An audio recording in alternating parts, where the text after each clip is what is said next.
Hi creative friends, this is Soraya and thank you so much for being here. So I am going to work on this spread, but I also wanted to just talk about an idea that I brought up in my last video, which is a cross-pollination of ideas. And this is one of the most important reasons why I go working from journal to journal. But before I go on, I just wanted to talk about a couple of different things. The first thing is that I'm really sorry if my past few videos have not been loud enough.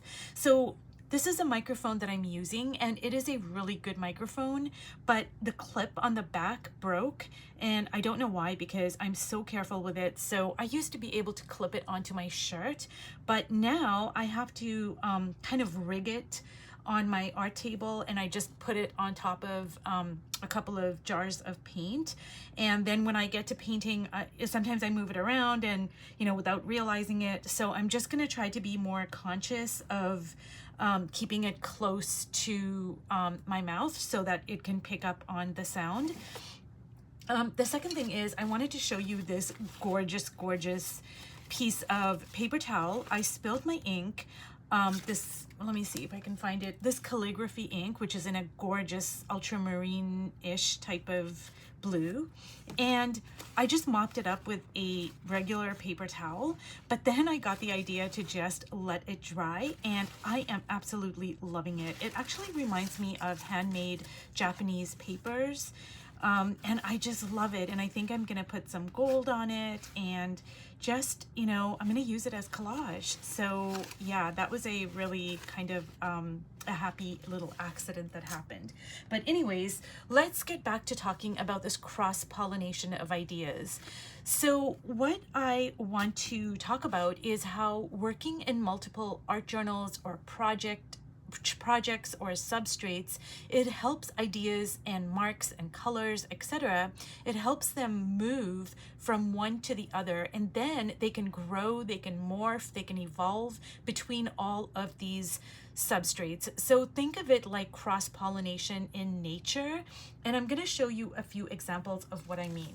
So I made these mini collages to strengthen my visual language a couple of months ago, and I made a couple of videos on it. And basically I wanted to strengthen my knowledge and use of values and strengthen my visual language, etc. So I really loved them. But then, I started working on this journal over here, and then I got the idea to use, this mini collage as a seed of inspiration for the color palette of this page, and I made a video on that as well. And then as I really loved it, and as you can see, it's not exactly replicated, but I really loved the idea. So then what I did is, for this page, I combined two different of these mini collages. I don't know if it was this exact two. I don't know, I don't remember, but I combined two of them. And I think I combined two different mini collages for this spread as well. And you can combine three, you can, I mean, the sky's the limit really. So this is a great example of how, me working on these collages and then me working on this journal, how it allows the ideas that I have learned from here to kind of, that idea just migrates into this book. And it was not planned. So I'm going to show you another example here. So I did this color journal, and it was just to experiment with different color palettes, and I made a whole video series on this journal. So over here, I started off and I wanted to do a pink spread, but it didn't work out. It just, the way it kind of evolved, I ended up, doing more of a blue spread. I mean, there's still some of the pinks here, and I didn't like a whole lot about this spread, but there are some things that I really, really love. And one of the things I loved is this, blue against blue. I love these like little marks here. I just like the pattern. I just liked everything about it. So, I'm done working in this art journal, and then a couple of months later I'm doing my 100-day project, and now I go, oh, you know, I remember when I did this and I really loved this, and so I replicated it. It's not exactly, but you know, I replicated it, and you know, going forward I might replicate this in something else. I might use it for part of a neck or a dress or whatever. And as you can see, it's not exact. I mean, you know, this is blue against blue and this is blue against gray, but it's enough that, and this is what I mean, like the idea will migrate and it can stay similar or it can evolve. You can just take a little bit of it. So that's another example. And then another example is, you know, I'm working in Connie Solera's Painting the Feminine book, and I've talked about this many times. I am trying to do what Connie does and balance a busy background with a busy foreground. Like, she manages to do it like with ease, and I cannot. So I've tried in this book, even the last spread that I did and I videotaped it, I set the intention to try to keep the background, which was quite busy, with the figures. You know, there's a lot going on in the figures, but I couldn't do it, and so I ended up covering it up, or just kind of like, you know, making it more like one kind of a tone. But in this book over here, I kind of, in my own way, you know, it might not be as busy as Connie's, but there's a busy background and the figures are busy as well, and I really, really love it. And I don't know how it happened, but it's a win for me. And even this over here, which, you know, may not seem like a big deal, but I spilled my ink, and because I'm so focused on collage and I'm working at looking at collage in different ways, etc., etc., and I think that came from working on these mini collages over here. I mopped up the ink that I spilled with the paper towel, and then I said, hey, you know what? I'm gonna use this as collage. And because I've been making my handmade collages on my cheap composition lined notebooks and my brown paper, etc., so do you see what I mean about how this is going to fuel your creativity in unexpected ways? Because when you go from one substrate or one project to another, either one after the other or simultaneously, you're not limiting yourself to one space or approach.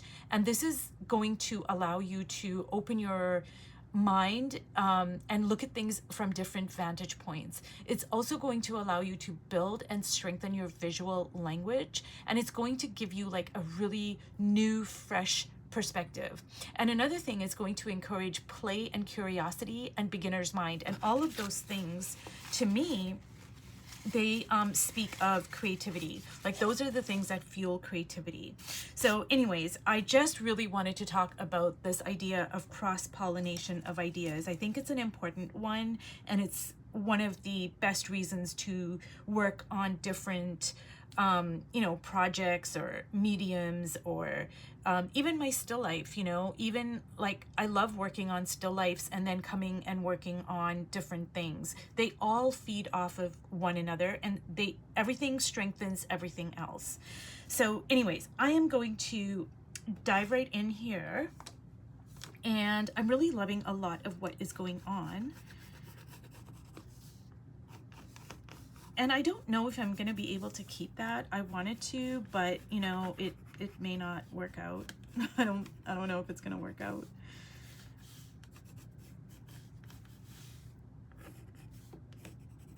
So last night I did put a coat of the blue ink, and I didn't record it. I just wanted to have another layer, and I think I put one like really early this morning as well, because I want things to dry naturally. So I think I did put a couple of layers of the blue ink, and now I think I'm gonna leave it as is. I'm really loving that.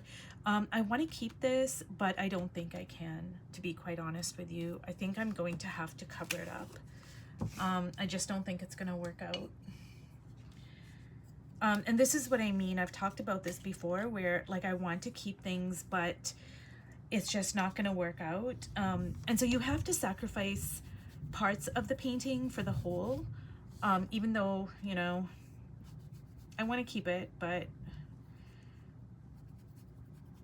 it's going to be too distracting. I mean, I might be able to keep a little bit of it, but I don't know. I don't think that's feasible.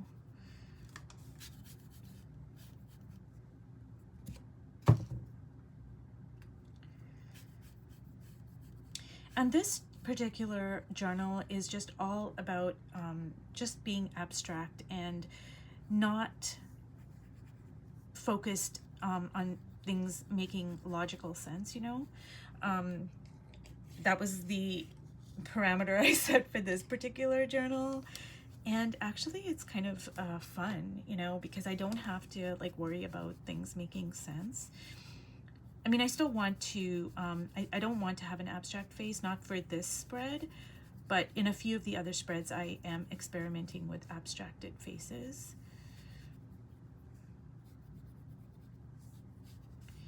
And here we go.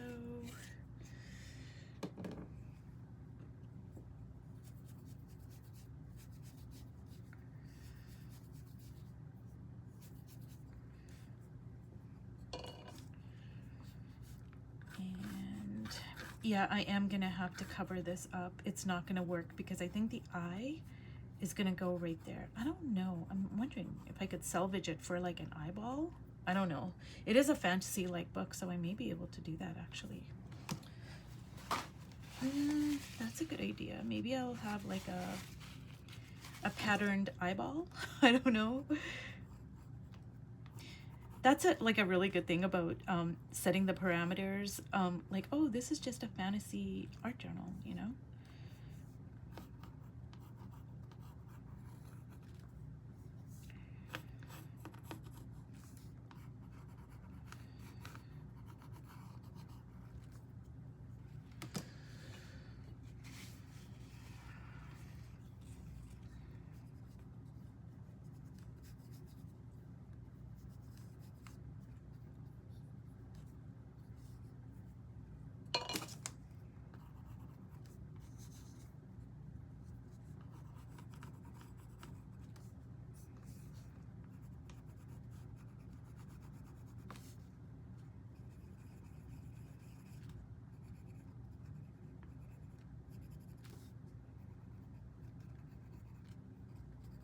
And I don't know about the hair.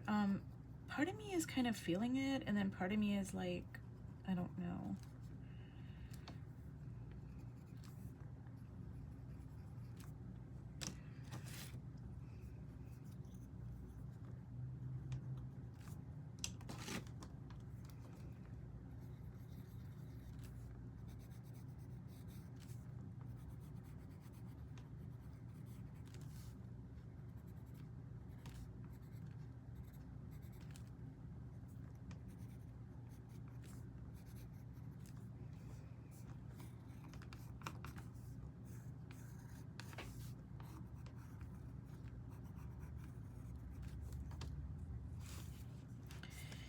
And for this here, this figure, I think I'm just going to have her with her eyes closed over here.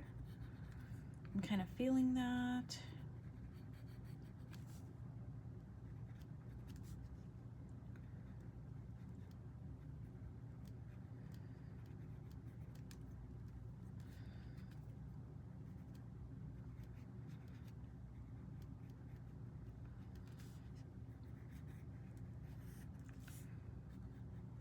So I'm really quite happy with the way this is turning out, you guys. Like, I just like the kind of vibe of it, I guess.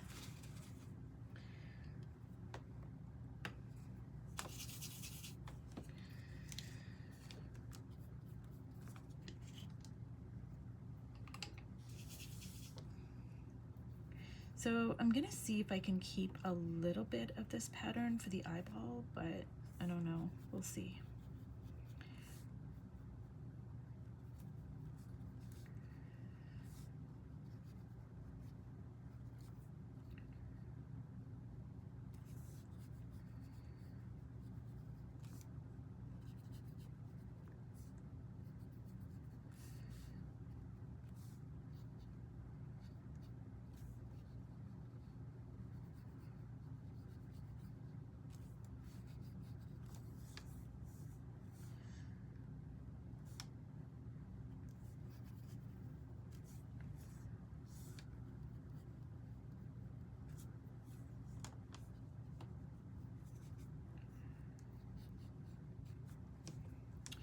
Okay, you guys, I am going to let this completely dry because things are starting to bleed in a way that I'm not particularly liking.